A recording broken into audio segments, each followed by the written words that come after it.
Assalamualaikum warahmatullahi wabarakatuh. Saya Nela Anggraini dari 10 IPS Tafis akan mempresentasikan materi ekonomi mengenai koperasi. Materi apa yang akan dipresentasikan? Materi pembahasan pertama, perkoperasian, kedua, pengelolaan koperasi, dan yang terakhir ada koperasi sekolah. A. Perkoperasian. 1. Sejarah perkembangan koperasi di luar negeri dan di Indonesia.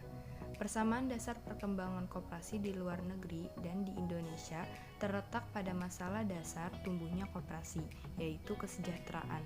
Koperasi di negara Inggris terbentuk karena penderitaan buruh, sedangkan koperasi di Indonesia dibangun karena kesejahteraan masyarakat yang memprihatinkan. A. Berdirinya koperasi Inggris, Jerman, dan Prancis. 1. Koperasi Inggris. Koperasi yang pertama didirikan adalah di Inggris sebagai akibat penderitaan yang dialami kaum buruh di Eropa akibat revolusi industri pada awal abad ke-19. Hal inilah yang mendorong pekerja pabrik tekstil sebanyak 28 orang untuk menyatukan kemampuan mereka yang terbatas dengan membentuk perkumpulan dan mendirikan sebuah toko.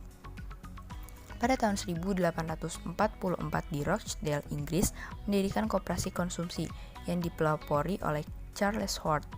Hasil pemikiran 28 orang tersebut kemudian menjadi peraturan koperasi di Rochdale. 2. Koperasi Jerman. Di Jerman, perekonomiannya masih bercorak agraris. Barang-barang impor dari Inggris dan Prancis memberikan tekanan berat perkembangan industri di Jerman. Demikian juga yang dialami oleh para petani di pedesaan. Pada saat itu, muncul pelopor koperasi di Jerman yaitu F. W. Ravessen, wali kota Flammersfeld. Ia menganjurkan agar kaum petani menyatukan diri dalam kumpulan simpan pinjam. 3. Koperasi produksi Prancis. Revolusi Prancis dan perkembangan industri telah menimbulkan kemiskinan dan penderitaan bagi rakyat Prancis. Kelahiran koperasi yang didasari oleh adanya penindasan dan kemiskinan yang terjadi pada masyarakat kalangan bawah atau buruh di dalam sistem kapitalisme yang berkembang pesat saat itu. Ternyata harus berhadapan pula dengan kelemahan dari dalam koperasi sendiri. Charles Fourier, seorang sosialis Prancis, menganjurkan berdirinya unit-unit produksi Valence-Terres yang mengedepankan semangat kebersamaan, baik kepemilikan kapital, mengupayakan kebutuhan sendiri, dan kepemilikan terhadap alat-alat produksi secara bersama-sama. Louis Blanc, meskipun terpengaruh cita-cita Charles Fourier, tetapi Louis Blanc mencoba lebih realistis dengan menyusun rencana yang lebih konkret. Louis Blanc mengusulkan kepada pemerintah untuk mendirikan tempat-tempat kerja untuk kaum buruh dalam bentuk atelier sosial, di mana kaum buruh mengorganisir sendiri dengan cara kooperatif dan diawasi oleh pemerintah. Selain mendapatkan upah kerja, kaum buruh juga mendapatkan bagian dari laba usaha. B. Berdirinya koperasi di Indonesia. 1. Perkembangan koperasi sebelum zaman kemerdekaan. Pada tahun 1896, R. Arya Wiryatmaja di Purwokerto mendirikan sebuah bank untuk para pegawai negeri atau priai. Ia terdorong oleh keinginannya menolong para pegawai yang makin menderita karena terjerat oleh lintah darat yang memberikan pinjaman dengan bunga yang tinggi. Maksud Pati tersebut untuk mendirikan koperasi kredit modal seperti di Jerman. Cita-cita semangat tersebut selanjutnya diteruskan oleh De Wolf van Westerhout, seorang asisten residen Belanda. Pada tahun 1908, Budi Utomo yang didirikan oleh Dr. Sutomo memberikan peranan bagi gerakan koperasi untuk memperbaiki kehidupan rakyat.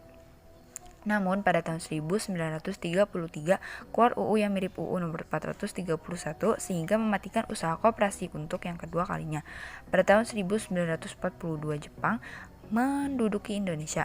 Jepang lalu mendirikan koperasi Kumiai. Awalnya koperasi ini berjalan mulus, namun fungsinya berubah drastis dan menjadi alat Jepang untuk mengeruk keuntungan dan menyengsarakan rakyat Indonesia. Setelah Indonesia merdeka, pada tanggal 12 Juli 1947, pergerakan koperasi di Indonesia mengadakan Kongres Koperasi yang pertama di Tasikmalaya. 2. Koperasi pada permulaan kemerdekaan sampai Orde Baru. Setelah Indonesia merdeka, pada tanggal 12 Juli 1947, pergerakan koperasi di Indonesia mengadakan Kongres Koperasi yang pertama di Tasikmalaya. Hari ini kemudian ditetapkan sebagai Hari Koperasi Indonesia, sekaligus membentuk Sentral Organisasi Koperasi Rakyat Indonesia atau disingkat SOKRI, yang berkedudukan di Tasikmalaya. 3. Koperasi pada awal reformasi. Pada awal reformasi, pendataan ulang kelembagaan koperasi dilakukan. Dalam pendataan ulang ini dilakukan kegiatan identifikasi koperasi yang aktif dan tidak aktif. Koperasi yang tidak aktif adalah koperasi yang dalam tempo 2 tahun terakhir secara berturut-turut tidak melakukan rapat anggota tahunan dan tidak melakukan kegiatan usaha. 2. Pengertian koperasi. Kata koperasi berasal dari bahasa Inggris co dan operation. Co artinya bersama dan operation artinya bekerja. Kata co dan operation kemudian diangkat menjadi suatu istilah ekonomi yaitu koperasi, yang berarti bekerja sama dengan orang lain untuk mencapai tujuan bersama. Koperasi menurut Undang-Undang Nomor 25 Tahun 1992 adalah badan usaha yang beranggotakan orang-orang atau badan hukum koperasi dengan melandaskan kegiatannya berdasarkan prinsip koperasi sekaligus sebagai gerakan ekonomi rakyat yang berdasarkan asas kewargaan. 3. Landasan dan asas koperasi Indonesia. Landasan koperasi adalah Pancasila dan UUD 1945. Landasan ideal koperasi adalah Pancasila. Pancasila harus menjadi dasar kehidupan koperasi. 5 sila Pancasila juga perlu menjadi dasar tujuan koperasi. Landasan struktural UUD 1945 yaitu Undang-Undang Dasar 1945 menempatkan koperasi pada kedudukan sebagai soko guru perekonomian nasional. Asas koperasi adalah kekeluargaan, yaitu adanya kesadaran setiap anggota koperasi untuk mengerjakan segala sesuatu dalam koperasi yang berguna untuk semua anggota dari koperasi itu. 4. Tujuan, ciri-ciri, dan prinsip koperasi. A. Tujuan koperasi. Berdasarkan UU yang mengatur koperasi pada pasal 3, koperasi memiliki tujuan untuk mensejahterakan anggota pada khususnya dan masyarakat pada umumnya, serta ikut membangun tatanan perekonomian nasional dalam rangka mewujudkan masyarakat yang maju, adil, dan makmur berdasarkan Pancasila dan UUD 1945. B. Ciri-ciri koperasi. 1. Keanggotaan bersifat sukarela. 2. Kekuasaan tertinggi ada pada rapat anggota. 3. Berasas kekeluargaan. 4. Bersifat non-kapitalis. 5. Berdasar prinsip swadaya atau usaha sendiri, swakarta atau buatan sendiri, dan swasembada atau kemampuan sendiri. C. Prinsip koperasi. Prinsip koperasi merupakan satu kesatuan dan tidak dapat dipisahkan dalam kehidupan berkoperasi. Menurut Undang-Undang Nomor 25 Tahun 1992, Pasal 5 Ayat 1 dan Ayat 2. Koperasi melaksanakan prinsip koperasi sebagai berikut. 1. Keanggotaan bersifat sukarela dan terbuka. 2. Pengelolaan dilakukan secara demokratis. 3. Pembagian sisa hasil usaha dilakukan secara adil sebanding dengan besarnya jasa usaha masing-masing anggota. 4. Pemberian balas jasa yang terbatas terhadap modal. 5. Kemandirian. Dalam melaksanakan koperasi, maka koperasi melaksanakan pula prinsip koperasi sebagai berikut. A. Pendidikan perkoperasian. B. Kerjasama antar koperasi. 5. Fungsi peran dan jenis-jenis koperasi. A. Fungsi peran koperasi. Menurut Undang-Undang Nomor 25 Tahun 1992, Pasal 4, peran dan fungsi koperasi adalah membangun dan mengembangkan potensi dan kemampuan ekonomi anggota pada khususnya dan masyarakat pada umumnya untuk meningkatkan kesejahteraan ekonomi dan sosialnya, berperan secara aktif dalam upaya mempertinggi kualitas kehidupan manusia dan masyarakat, memperkokoh perekonomian rakyat sebagai dasar kekuatan dan ketahanan perekonomian nasional dengan koperasi sebagai soko gurunya, berusaha untuk mewujudkan dan mengembangkan perekonomian nasional yang merupakan usaha bersama berdasar atas kekeluargaan dan demokrasi di ekonomi. B. Jenis-jenis koperasi. Dalam UU Nomor 25 Tahun 1992, koperasi dapat berbentuk koperasi primer dan sekunder. Jenis koperasi dapat dibedakan menjadi beberapa golongan, di antaranya A. Jenis-jenis koperasi berdasarkan jenis usahanya. Koperasi produksi. Koperasi produksi adalah sebuah koperasi yang memiliki tujuan untuk membantu usaha para anggotanya atau melakukan usaha secara bersama-sama. 2. Koperasi konsumsi. Koperasi konsumsi adalah sebuah koperasi yang menjual berbagai barang kebutuhan pokok untuk para anggotanya. 3. Koperasi simpan pinjam. Koperasi simpan pinjam biasanya juga dikenal sebagai koperasi kredit. 4. Koperasi serba usaha. Koperasi serba usaha adalah jenis koperasi yang di dalamnya terdapat berbagai macam bentuk usaha. B. Jenis-jenis koperasi berdasarkan status anggotanya. 1. Koperasi pegawai negeri. Koperasi jenis ini memiliki anggota yang terdiri dari para pegawai negeri. 2. Koperasi pasar atau Kopas. Koperasi pasar atau Kopas adalah jenis koperasi yang anggotanya terdiri dari para pedagang pasar. 3. Koperasi unit desa. Koperasi unit desa atau KUD adalah koperasi yang anggotanya terdiri dari masyarakat pedesaan. 4. Koperasi sekolah. Anggota koperasi ini biasanya terdiri dari guru, siswa, dan karyawan pada sebuah sekolah. C. Jenis-jenis koperasi berdasarkan tingkatannya. 1. Koperasi primer. Koperasi primer adalah koperasi yang beranggotakan orang seorang dengan syarat minimal 20 orang. 2. Koperasi sekunder. D. Jenis koperasi berdasarkan fungsinya. 1. Koperasi konsumsi. Koperasi konsumsi adalah sebuah koperasi yang bertujuan menyediakan barang kebutuhan untuk para anggotanya. 2. Koperasi jasa. Koperasi jasa adalah koperasi yang melakukan kegiatan pelayanan jasa yang dibutuhkan oleh anggota. 3. Koperasi produksi. Koperasi produksi melakukan kegiatan seperti penyediaan bahan baku, penyediaan peralatan produksi, dan membantu memproduksi jenis barang tertentu. Selanjutnya kita akan masuk kepada materi pembahasan kedua.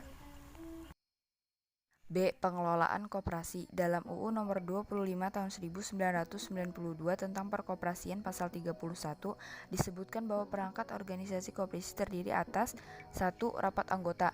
Dalam rapat anggota, setiap anggotanya berhak memberikan usulan tentang bagaimana koperasi seharusnya dikelola. Rapat ini dilaksanakan setidaknya sekali setahun. Rapat anggota memiliki kewenangan untuk menetapkan anggaran dasar koperasi, kebijakan umum di bidang organisasi, manajemen, dan usaha koperasi, pemilihan pengangkatan, serta pemberhentian pengurus dan pengawas koperasi, rencana kerja, rencana anggaran pendapatan dan belanja koperasi, serta pengesahan laporan keuangan, pengesahan pertanggungjawaban pengurus dalam melaksanakan tugas, pembagian sisa hasil usaha, dan terakhir ada penggabungan, peleburan, pembagian, dan pembubaran koperasi. 2. Pengurus. Pengurus merupakan perangkat organisasi koperasi setingkat di bawah kekuasaan rapat anggota. Pengurus mempunyai kewenangan untuk mewakili koperasi sebagai badan hukum baik di muka pengadilan maupun di luar pengadilan. Pengurus diangkat untuk masa jabatan tertentu. Masa jabatan paling lama yakni 5 tahun. Kriteria untuk menjadi pengurus ditetapkan dalam anggaran dasar dan anggaran rumah tangga atau AD atau ART koperasi. A. Pengurus bertugas 1. Menyelenggarakan rapat anggota 2. Mengelola koperasi dan usahanya 3. Mengajukan rancangan kerja dan rencana anggaran, pendapatan dan belanja koperasi 4. Mengajukan laporan keuangan dan pertanggungjawaban pelaksanaan tugas 5. Menyelenggarakan pembukuan koperasi secara tertib 6. Memelihara daftar buku anggota, daftar buku pengurus, dan daftar buku pengawas. B. Pengurus berwenang mewakili koperasi di dalam dan di luar pengadilan, memutuskan penerimaan dan penolakan anggota baru, serta pemberhentian anggota berdasarkan anggaran dasar koperasi, melakukan tindakan dan upaya bagi kepentingan dan kemanfaatan koperasi sesuai tanggung jawabnya dan keputusan dalam rapat anggota. 3. Pengawas. Pengawas bertanggung jawab kepada rapat anggota. Lewat rapat anggota, jumlah anggota pengawas, masa jabatan, dan persyaratan untuk dipilih serta diangkat sebagai anggota. Berdasarkan UU Nomor 25 Tahun 1992 tentang Perkoperasian, pengawas yakni A. Pengawas bertugas melakukan pengawasan terhadap pelaksanaan kebijakan dan pengelolaan koperasi yang dilakukan oleh pengurus, membuat laporan tertulis tentang hasil pengawasannya, kemudian menyampaikan kepada rapat anggota. B. Pengawas berwenang meneliti catatan yang ada pada koperasi, mendapat segala keterangan yang diperlukan. 4. Sumber permodalan dan sisa hasil usaha koperasi. A. Permodalan koperasi. Permodalan koperasi diatur dalam Undang-Undang Nomor 25 Tahun 1992 tentang Perkoperasian. 1. Modal sendiri adalah modal yang berasal dari anggota koperasi. Modal dikumpulkan lewat simpanan pokok anggota, simpanan wajib, dana cadangan, dan hibah. Modal pinjaman. Modal pinjaman diajukan koperasi ke pihak ketiga. Modal ini harus dikembalikan sesuai kesepakatan waktu maupun bunga. Sumber pinjaman modal diantaranya anggota, koperasi lainnya dan atau anggotanya, bank dan lembaga keuangan, penerbitan obligasi dan surat utang, serta sumber lain yang sah. 3. Modal penyertaan. Modal penyertaan adalah modal dalam bentuk investasi. Modal ini digunakan untuk memperkuat modal koperasi. Modal ini dapat berasal dari pemerintah atau perorangan di luar anggota. B. Sisa hasil usaha atau SHU. Pengertian sisa hasil usaha menurut UU nomor 25 tahun 1992 pasal 45 adalah pendapatan koperasi yang diperoleh dalam 1 tahun buku dikurangi dengan biaya-biaya penyusutan dan kewajiban lainnya termasuk pajak dalam 1 tahun buku bersangkutan. Penggunaan SHU tersebut ditetapkan dalam anggaran dasar dan anggaran rumah tangga koperasi yang diputuskan melalui rapat anggota. SHU idealnya dialokasikan menjadi: pertama, cadangan koperasi 35%, 2, jasa anggota berdasarkan simpanan atau modal atau pinjaman 40%, 3, dana pengurus 5%, 4, dana pengelola koperasi atau karyawan 5%, 5, dana pendidikan pegawai 5%, 6, dana pembangunan lingkungan atau pengembangan koperasi 5%, 7, dana sosial 5%. 5. Proses pendirian koperasi. Persyaratan untuk mendirikan koperasi biasanya tertuang dalam undang-undang atau peraturan tentang koperasi. Berikut ini persyaratan mendirikan koperasi, diantaranya: A. Orang-orang yang akan mendirikan koperasi harus memiliki kepentingan ekonomi yang sama. B. Orang-orang yang akan mendirikan koperasi harus memiliki tujuan yang sama. C. Harus memenuhi syarat jumlah minimum anggota serta telah ditentukan pemerintah. D. Harus memenuhi persyaratan wilayah tertentu seperti telah ditentukan pemerintah. E. Harus memiliki konsep anggaran dasar koperasi. Terakhir, materi pembahasan yang akan saya presentasikan. C. Koperasi sekolah. 1. Pengertian dan tujuan koperasi sekolah. Koperasi sekolah adalah koperasi yang anggotanya adalah peserta didik sekolah dasar atau sekolah menengah. Anggota koperasi sekolah yaitu peserta didik dari sekolah yang bersangkutan. Koperasi sekolah merupakan usaha pembinaan pengetahuan, sikap, dan keterampilan peserta didik di bidang perkoperasian. Adapun tujuan dibentuknya koperasi sekolah diantaranya mendidik, memelihara, dan menanamkan rasa kesadaran hidup bergotong royong dan rasa setia kawan di antara para peserta didik sesuai dengan asas koperasi, memupuk rasa cinta kasih terhadap sekolah, memelihara dan mengembangkan sebaik-baiknya usaha untuk mempertinggi ilmu pengetahuan dan keterampilan, menanamkan dan memupuk rasa tanggung jawab murid dalam hidup bergotong royong dalam masyarakat, memelihara hubungan baik dan saling pengertian yang mendalam di antara warga sekolah, meningkatkan kesejahteraan ekonomi para peserta didik. 2. Pembentukan koperasi sekolah. Pembentukan koperasi sekolah diawali dengan rapat pembentukan yang dihadiri oleh peserta didik atau akhirnya dari tiap-tiap kelas, guru, dan kepala sekolah. Hal-hal yang penting untuk diperhatikan dalam peraturan-peraturan koperasi di sekolah diantaranya: A. Keanggotaan. Syarat-syarat menjadi anggota koperasi sekolah yaitu: 1. Anggota koperasi peserta didik terdiri atas peserta didik sekolah yang bersangkutan. 2. Setiap anggota mempunyai hak yang sama. 3. Keanggotaan koperasi sekolah tidak dapat dipindah tangankan kepada orang lain. 4. Setiap anggota wajib memenuhi dan melaksanakan ketentuan-ketentuan yang berlaku pada koperasi sekolah. 5. Keanggotaan berakhir jika anggota meninggal dunia, anggota pindah sekolah, berhenti sekolah karena tamat atau lulus, atau karena alasan lain, anggota melanggar ketentuan yang ditetapkan dalam anggaran dasar koperasi sekolah dan atas permintaan sendiri anggota keluar. B. Kepengurusan. Kepengurusan koperasi di sekolah dibentuk berdasarkan ketentuan-ketentuan sebagai berikut. Pengurus dan pengawas koperasi sekolah dipilih dari anggota atau peserta didik dalam rapat anggota. Untuk menjaga kelangsungan hidup koperasi, pengurus koperasi sekolah dapat didampingi oleh pengawas atau pembina dari tenaga guru. Syarat menjadi pengurus diantaranya harus jujur, terampil, dan memiliki pengetahuan tentang perkoperasian. Setiap akhir tahun, pengurus koperasi sekolah memberikan laporan pertanggungjawaban dalam rapat anggota. Laporan tersebut sebaiknya disampaikan juga kepada kepala sekolah, dinas koperasi, dan dinas pendidikan kabupaten atau kota media. C. Permodalan. Permodalan koperasi didapat dari simpanan pokok, simpanan wajib, dan simpanan sukarela dari anggota, pinjaman dari sekolah dan dari pihak luar, penyisihan dari hasil usaha, sumber-sumber lain yang layak seperti donatur, hibah, sumbangan, dan sebagainya. D. Rapat anggota. Rapat anggota koperasi sekolah diadakan sebagai sarana pertanggungjawaban pengurus kepada anggota. Melalui rapat anggota juga dapat dipilih pengurus dan pengawas koperasi sekolah untuk periode yang akan datang.